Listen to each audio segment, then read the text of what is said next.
Hey, so it's been a few weeks since I made a video. I've been really sort of busy with a bunch of work things, a bunch of personal things, and last week I was at a work conference, and so sorry I haven't made a video. I tried to make one, I didn't like it, and so it just went in the scrap bin. So what I want to talk about this week and what I'll talk about next week both actually come from that conference I was at. So I was at a conference for food safety professionals. It's a pretty big one. And there are two things that I think really sort of carried from that. The first is about GRAS, or GRAS, generally recognized as safe ingredients in food. That I'm going to do next week because that takes a little bit more oomph, a little bit more effort. But what I wanted to talk about was something that was kind of pervasive at the conference, and it's this weird mix of both uncertainty and fear. And I think what I saw and what I felt was that it was not so much what was being said in terms of fear, but what wasn't being said. And you could sort of feel it hanging in the air, that there was a lot of uncertainty and that people were very, very careful about choosing their words, watching what they say, because you don't know who's listening and you don't know how that'll affect you. And in food safety, a lot of people in a lot of places tend to be regulated by the government, or government has a pretty big hand in those things.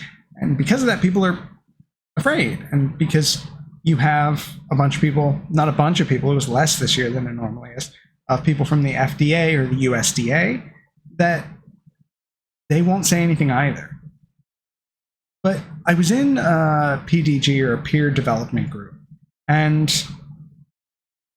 we were talking about sort of the regulatory environment right now. And what came up was that people were really, really unsure of how they navigate the consumer landscape for food right now. Because what we're seeing is you've got this large group of people who are following one or two individuals and what they recommend about food or health. And you've got those people who can turn on a dime or say absolutely batshit insane things. And these people will just eat it up and follow it. And so how do you deal with that? How do you function as a company that makes food when what the consumers want can turn on a dime? And one of the things that was discussed was that, you have to understand what the consumer wants. You have to understand what the consumer wants. You need polling. You got to ask the consumer. The problem is the consumer doesn't know what they want until they're told what they want. And people not inside that bubble tend to just want their food to be safe.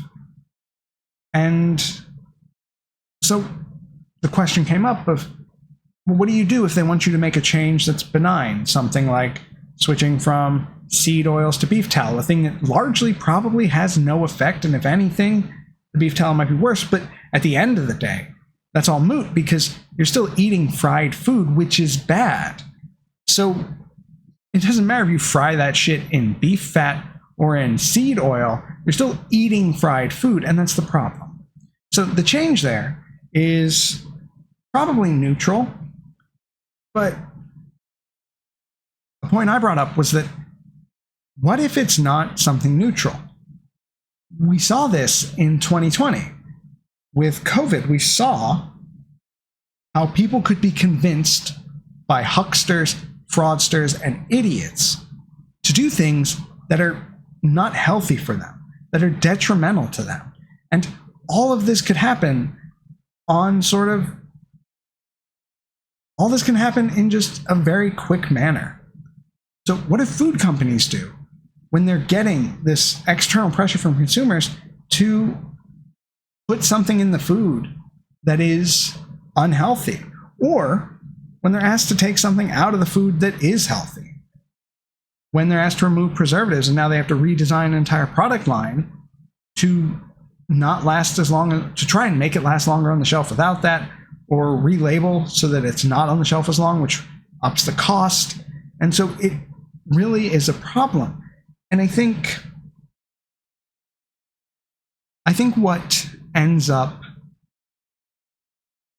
happening at the end of the day is that no one's really sure. No one's really sure what's going to happen or how they should react or how they can react. And it's more than just the consumer pressure, because it was a regulatory sort of talk, but it's not the regulatory that we need to be afraid of, because they can't get their shit together to actually put in a regulation, because they can't pass a law to save their lives. And so it's more about public pressure from those people at the top. It's about calling people up or calling them out in the media or in your fucking stupid tweets and putting public pressure on these companies in a way that is not regulatory and is not legal, but is going to hurt them nonetheless. So how do they react in that environment? And the idea is that we don't really know. And what we also see is that there's this sort of weird patchwork of state-level regulation about food safety. Now, we've got the Food, Drug, and Cosmetic Act. We've got the Food Safety Modernization Act. Both of these are things that were national-level food regulatory and legal frameworks for how companies and corporations and producers have to act. And so these laws exist, and there's a rule-making process that's sort of involved in that. And all of that was done in order to sort of standardize the way we regulate food in the country. Because what we had prior to those two acts was a real patchwork assembly of regulations from state to state to state to state, which makes it very hard for any company to sell food in multiple states. Because which series of regulations are you trying to meet? Do you go with the most restrictive? Do you try to tailor it to each market? What are you doing? And so from a state-to-state perspective, that becomes really, really difficult to manage. Now, that's also something we've seen an uptick in. So we sort of ended the legislative season for most states at this point in the year. And so we saw a lot of attempts to get bills passed to regulate food additives, to regulate things that are generally regarded as safe. We're seeing a lot of push around food colorings and things of that nature. And all of these are on a state-by-state basis, which makes it really hard for companies to actually do anything. The question is there going to be some sort of broader federal regulation to deal with these things? And what would that look like? The problem is we don't know, and it seems unlikely that there would be. And so what you end up seeing is just so much uncertainty around all of this that it really does make it difficult for a company to operate. Which is the same thing we see with tariffs, doing the same sort of operational hurdles. And there's not much we can do about that. We have to react to what happens, but that's essentially it. And the problems are obvious there. But I think another thing outside of just sort of that regulatory framework is how that uncertainty scares people, how you're sitting there in a conference of food safety professionals, of scientists, of researchers, and you have all this information and it doesn't matter, right?